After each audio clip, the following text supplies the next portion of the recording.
Hey guys, this is Martin from Martin's Liquid Lab, just doing a little installation video.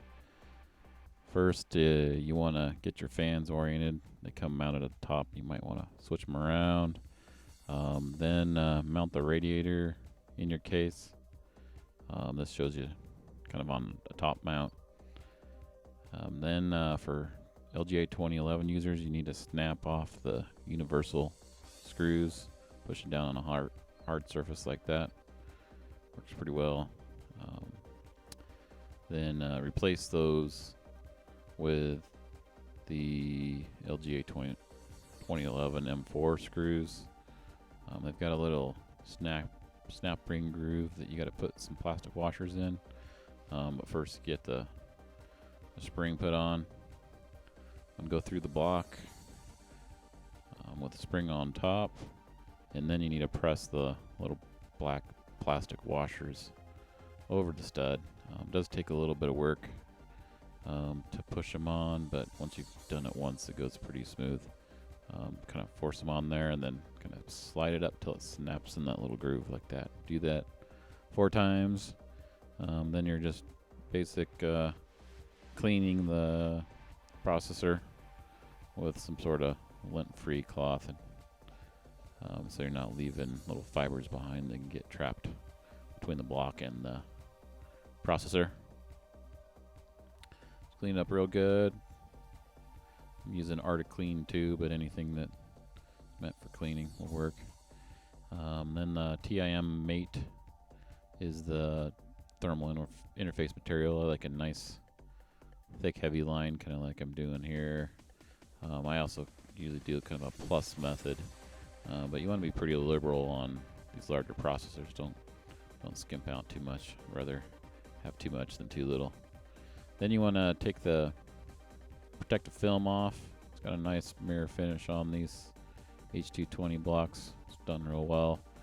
And then just basically want to get the block kind of positioned so that you can take a screwdriver and start to tighten a couple of the screws. And so once you get it kind of close, and you grab your screwdriver, and what I like to do is just get enough thread for it kind of started, maybe one or two turns, so that you can let go of the block and then move to the upper right. You do need to kind of slide the little screws out so that they line up with the spacing of your motherboard socket. On 2011, it's a little bit wider, so but it's not quite going all the way out. Then the lower left corner, this one does take a little bit of force because you are starting to compress the block onto the processor. Then move over to the right hand side, and again just get enough so that you got about a thread, one turn started. And then I like to kind of just reposition the block up, because when it's vertical like this, it droops a little bit. So get it centered on there, and then you can start tightening the screws in a alternating pattern.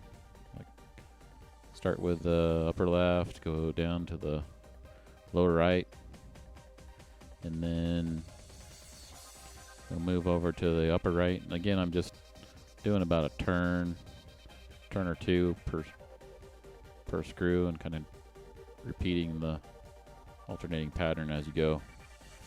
And it's pretty simple. You just want to do a little bit at a time and tighten it all the way down.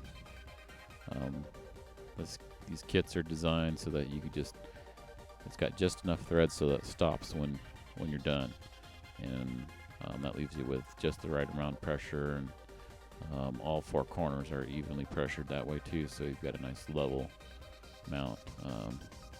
Really nice kit that way. And so that's it for mounting the pump and block. Kind of check it, make sure it's nice and snug. Moving on to the PWM splitter. Here I'm plugging in the pump into channel 1, and the only thing you need to know is that channel 1 is the only one that reads RPM. If you want to read your fan RPMs, then you need to plug one of your fans into channel 1. Here I'm plugging the pump in there so it'll read the pump RPM. Then plug your other H220 fan headers into the 8-way splitter. It doesn't matter where you plug them in.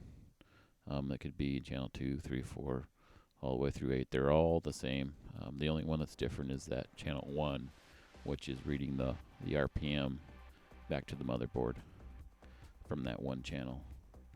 So then plug in the other fan, and I didn't show you, but you do have to plug this 8-way splitter into your motherboard 4-channel fan header, and it's pulling the PWM signal from there, and the RPM signal's getting fed back to the motherboard there, and then also the Molex connector.